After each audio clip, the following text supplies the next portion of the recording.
This is a movie about family. And I'm someone, family is wildly important to me. Um, and there was a lot of dynamics in this movie that I really connected with.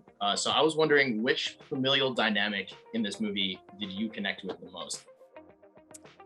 Um, I mean, certainly, like abuela was is very much like my mother, like the matriarch of the family.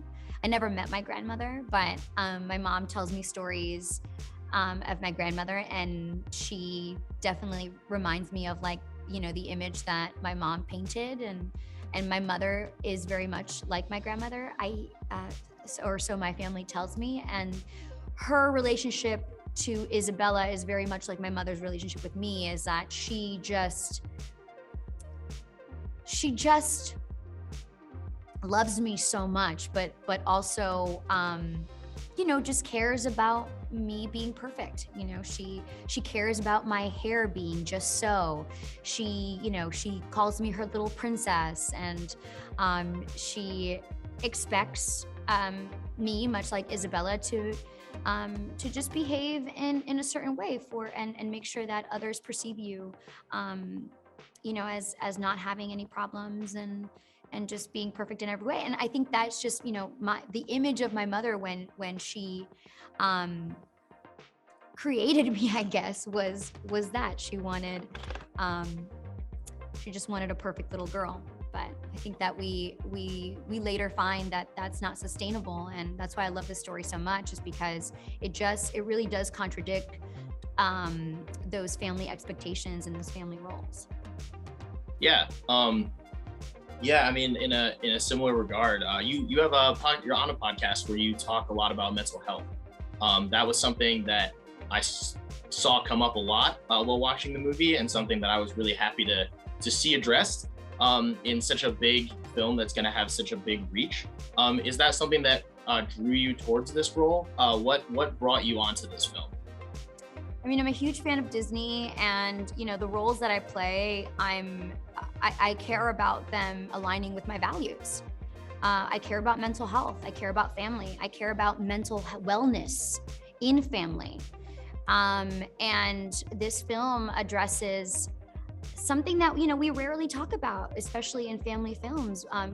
We have family films, but, and they talk about family dynamics, but, rarely do we see the sacrifice and the ancestral trauma that comes along with some of those trials and tribulations, that what it actually took to get you here, and why you are the way that you are, and just showing you that, hey, these family dynamics are in place and these roles are in place, but it's okay to shatter those. It's okay to speak up and express your needs and be there for one another, but also have boundaries for one another. So it's important.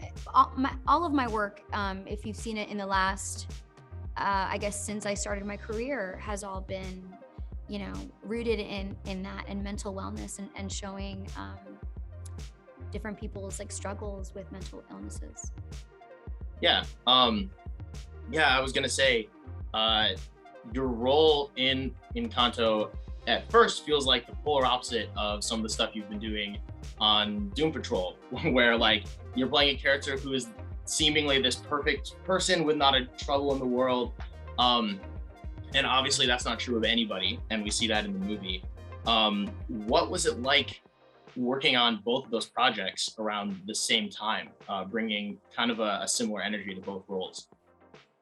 Yeah, it was actually a little difficult, because playing Jane on Doom Patrol does take a big toll on me, because the character is so feeling and so extreme with some of her emotions, and honestly, she's going through really traumatic stuff. I mean, she's traveling through time, and she's having to deal with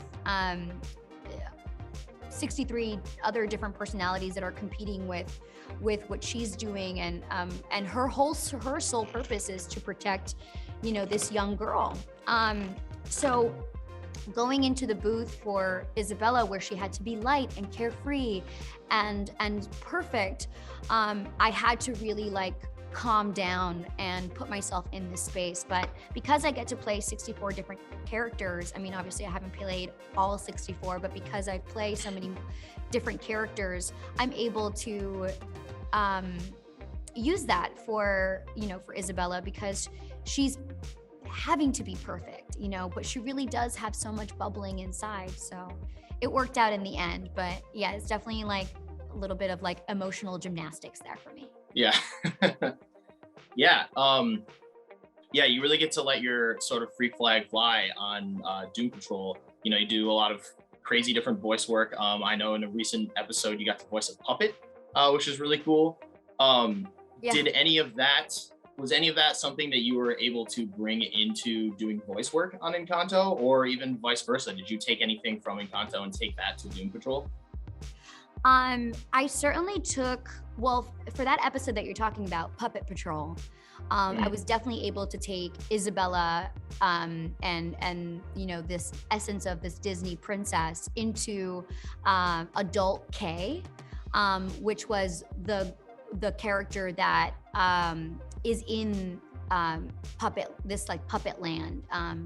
It's what is it? It's like Sesame Street or whatever. Yeah. So adult K sort of has to be this bubbly and like uplifting character and person, and she is in the world of puppets, and so yeah, absolutely use that for that. But I also have some of the attitude that Jane has for some of those sly comments that Isabella has for Mirabelle. Great. She's feisty. I mean, she is feisty. She's feisty, yeah.